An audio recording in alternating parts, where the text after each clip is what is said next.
Hi எல்லாருக்கும் வணக்கம். நான் இன்றைக்கி எண்ணெய் கத்திரிக்காய் குழம்பு எப்படி செய்கிறதுன்னு செய்து காட்டப்போகிறேன்.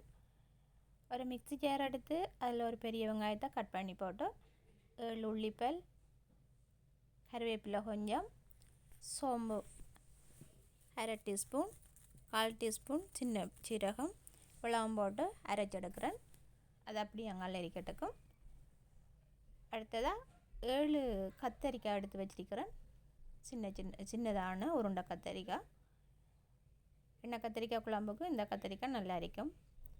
அதை 2ஆக கட் பண்ணி நடுவாலையும் ஒரு கீறு போட்டு அப்படி மொத்த கத்திரிக்காயும் எடுத்துட்டேன். அப்புறமா இதுக்குள்ளே கொஞ்சம் 1/2 டீஸ்பூன் அளவுக்கு உப்பு போட்டு நல்லா மிக்ஸ் பண்ணி போட்டு வச்சிருக்கிறேன். இப்போ தவாவில் கொஞ்சமாக எண்ணெய் ஊற்றி கத்திரிக்காயை ஒரு பக்கம் போட்டு அது கொஞ்சம் பொரிஞ்சு வர திரும்பியும் பிரட்டி போட்டு ஒரு 3/4 பதத்துக்கு வரும் வரைக்கும் பொரிச்சு எடுக்கிறேன்.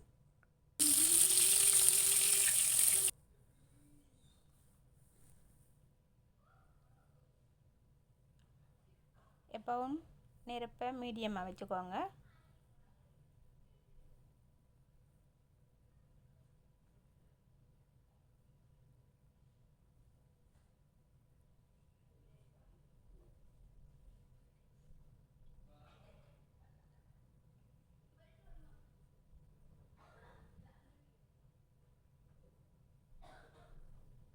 இப்படி எல்லா கத்திரிக்காயும் போட்டு பொரிச்சு எடுத்துட்டேன்.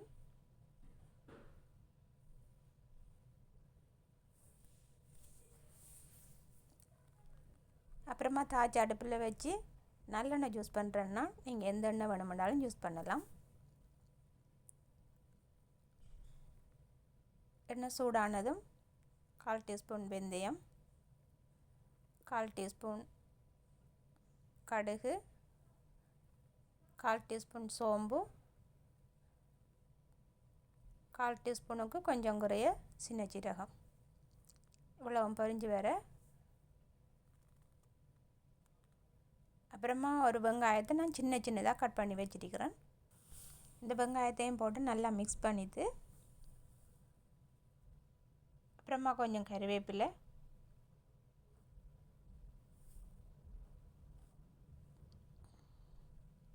போட்டு கொஞ்சம் பொரிஞ்சதும் தக்காளி கட் பண்ணி வச்சனால் ஒரு தக்காளி அதையும் நல்லா போட்டு மிக்ஸ் பண்ணிவிட்டு அப்புறமா அரைச்சி வச்சது அதை இதுக்குள்ளே கொட்டி நல்லா எண்ணெய் பிரண்டு வரும் வரைக்கும் வதக்கி எடுக்கணும். அப்புறமா கறி மிளகாத்தூள், கொஞ்சமாக மஞ்சத்தூள் இதை போட்டுட்டு புளி கரைச்சி வச்சிருக்கிறேன். அந்த புளியை ஊற்றுறேன்.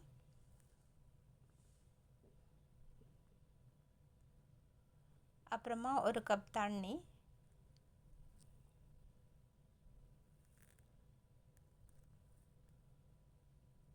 ஊற்றிட்டு உப்பு அளவு பார்த்துட்டு உப்பு சேர்த்துட்டு எவ்வளோ உப்பு தேவையோ அவ்வளோத்துக்கு சேர்க்கலாம். சேர்த்துட்டு மூடி வச்சுட்டு ஒரு கொதி வந்ததுக்கு பிறகு